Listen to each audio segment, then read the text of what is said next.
اعوذ باللہ من الشیطان الرجیم بسم اللہ الرحمن الرحیم۔ ناظرین، پارٹ 7 اج تہاڈی خدمت وچ پیش کر رہے ہیں۔ بادشاہ صاحب اپنی کتاب جامع الاسرار دے وچ فرماندے نے فقر کے متعلقہ منقول ہے کہ حضرت محمد صلی اللہ علیہ وآلہ وسلم نے صحابہ کرام رضوان اللہ تعالیٰ علیہ اجمعین سے فقر کو مخفی رکھا، صرف حضرت علی سلام اللہ علیہ پر ظاہر فرمایا۔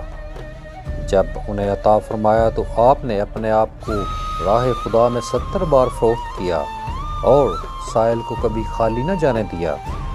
بعد ابو بکر صدیق رضی اللہ تعالیٰ عنہ صدق تھے، حضرت عمر ابن خطاب رضی اللہ تعالیٰ عنہ عدل تھے اور حضرت عثمان غنی رضی اللہ تعالیٰ عنہ حیا سے پر تھے، لیکن پیغمبر علیہ السلام سے فقر کی گیند شاہ مرداں شیر یزداں حضرت علی علیہ السلام لے گئے، یعنی شاہ مرداں حضرت علی کرم اللہ وجہہ نے رسول اکرم صلی اللہ علیہ وآلہ وسلم سے فقر کی دولت پائی۔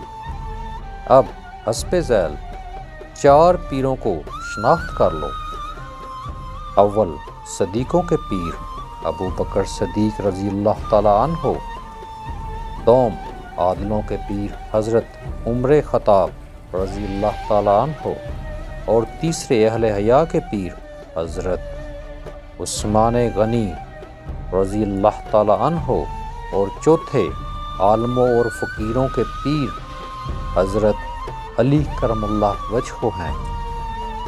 چنانچہ حضرت محمد صلی اللہ علیہ وآلہ وسلم فرماتے ہیں، میں علم کا شہر ہوں اور حضرت علی سلام اللہ علیہ اس کا دروازہ ہیں، اور آپ کے نواسے ولی اللہ حضرت شاہ محی الدین شیخ عبد القادر گیلانی غوث الثقلین محبوب سبحانی رحمۃ اللہ علیہ، جنہیں کامل درجہ کا فقر حاصل تھا، اولیاء کے سردار تھے، اور حضرت فاطمہ الزہرا سلام اللہ علیہ بھی فقر کی پلی ہوئی تھیں اور انہیں فقر حاصل تھا۔ جو شخص فقر تک پہنچتا ہے انہی کے وسیلے سے پہنچتا ہے۔ معراج کی رات اللہ تعالیٰ نے فرمایا، اے میرے حبیب صلی اللہ علیہ وآلہ وسلم، تجھے کون سی چیز ناپسند ہے تاکہ وہ تجھ سے دور کر دوں۔ حضرت محمد صلی اللہ علیہ وآلہ وسلم نے عرض کیا، اے میرے آقا، مجھے دنیا ناپسند ہے، اس کو مجھ سے دور کر دے۔ اللہ تعالیٰ نے فرمایا، اے محمد صلی اللہ علیہ وآلہ وسلم، لوگوں کو دنیا عزیز ہے اور اسے جان سے بھی عزیز تر سمجھتے ہیں۔ دنیا کی خاطر بیٹا باپ کو ہلاک کرتا ہے اور باپ بیٹے کو طے کرتا ہے۔ حضرت صلی اللہ علیہ وآلہ وسلم نے عرض کیا کہ اے میرے مالک، وہ اندھے ہیں، دنیا کی حقیقت سے واقف نہیں ہوتے جب تک قبر میں نہیں پہنچیں، لیکن میں نے دنیا کو اچھی طرح دیکھا ہے اور پہچانا ہے۔ جس دن تو نے دنیا کو پیدا کیا اور آسمان زمین کے درمیان اس سے لٹکا دیا، تو یہ دن رات فریاد کرتی تھی کہ اے میرے مالک، مجھ پر ایک نگاہ رحمت کر، لیکن تو نے کبھی اس پر نگاہ رحمت نہ کی، کیونکہ تو نے دنیا کو مچھر کے پر کے برابر بھی عزت و توقیر نہ دی، اور کلام مجید میں بھی کہیں اس کی عزت کا ذکر نہیں کیا۔ ارشاد خداوندی ہے، جن لوگوں نے ظلم کیا ان کی طرف نہ جھکو، ایسا نہ ہو تمہیں آگ چھوئے۔ جناب سرور کائنات صلی اللہ علیہ وآلہ وسلم فرماتے ہیں، ایسا نہ ہو میرے بعد دنیا تمہیں پھسلا دے۔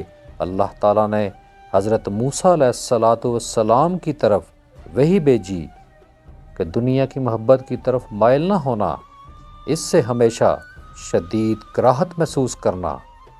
ایک دفعہ حضرت موسیٰ علیہ السلام پہاڑ پر گئے تو دیکھا کہ وہ رو رہا ہے، پھر ایک اور کو روتے ہوئے دیکھا، پھر ایک اور کو، پھر اللہ تعالیٰ سے عرض کیا کہ تیرے خوف سے تیرے بندے روتے ہیں۔